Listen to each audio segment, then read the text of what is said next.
নমস্কার বন্ধুরা, আমি শ্রাবণী।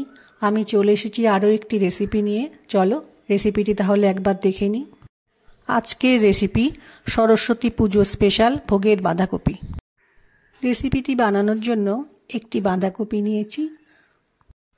বাঁধাকপি কেটে নেওয়ার পর ভালো করে ধুয়ে পরিষ্কার করে নিয়েছি। রান্নার প্রথমে আমি গ্যাসে একটা কড়াইয়ে একটু তেল দিয়ে নেব। তেলটা গরম হয়ে গেছে, এবার জিরে ফোড়ন দিলাম। এরপর দুটো শুকনো লঙ্কা ফোড়ন দিলাম।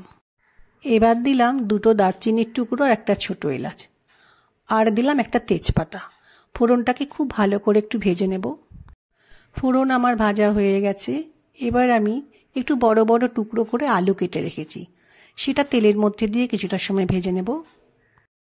আলুর টুকরোগুলো ভাজার সময় আমি একটু টমেটো দিয়ে দিলাম। টমেটোটা দেওয়ার পর ভালো করে তেলের সাথে মিশিয়ে একটু রান্না করে নিতে হবে। এরপর আমি একটু নুন আর একটু হলুদ গুঁড়ো দিয়ে আলুর সাথে ভালো করে মিশিয়ে দেব। আলু ও টমেটো কিছুটা সময় রান্না করে নেওয়ার পর আমি 1 চামচ আদা বাটা আলু ও টমেটোর মধ্যে দিয়ে ভালো করে মিশিয়ে নেব। আদা বাটা দিয়ে একটু সময় রান্নাটা করে নেওয়ার পর কেটে রাখা বাঁধাকপি দিয়ে আলু টমেটো তেলের সাথে বাঁধাকপি ভালো করে মিশিয়ে নেব।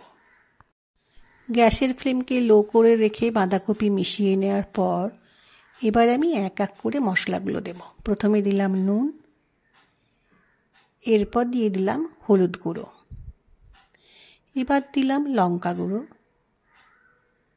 1 চামচ ধনে গুঁড়ো দিলাম ও 1 চামচ জিরে গুঁড়ো দিলাম। এরপর একটু মটরশুঁটি দিয়ে দিলাম। এবার আমি একটা খুন্তির সাহায্যে সমস্ত মশলা মটরশুঁটি বাঁধাকপির সাথে মিশিয়ে নিলাম। একটা ঢাকার সাহায্যে কড়াইটা ঢেকে রেখে বাঁধাকপি আমি সেদ্ধ হতে দেব। মিনিট 15 পর ঢাকা সরিয়ে রেখে দেখলাম বাঁধাকপি আলু সব সেদ্ধ হয়ে গেছে। ঠিক এই সময় একটু চিনি দিয়ে বাঁধাকপিতে মিশিয়ে নিলাম। এবার আমি 1 চামচ ঘি দিয়ে ভালো করে মিশিয়ে দেব।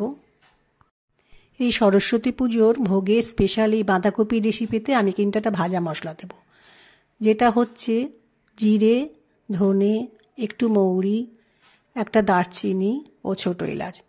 কড়াইয়ে ভালো করে গরম করে নিয়ে মিক্সিতে গুঁড়ো করে নিয়েছি। আমার এই ভিডিওটি ভালো লাগলে লাইক, শেয়ার ও সাবস্ক্রাইব করো। ভিডিওটি দেখার জন্য ধন্যবাদ।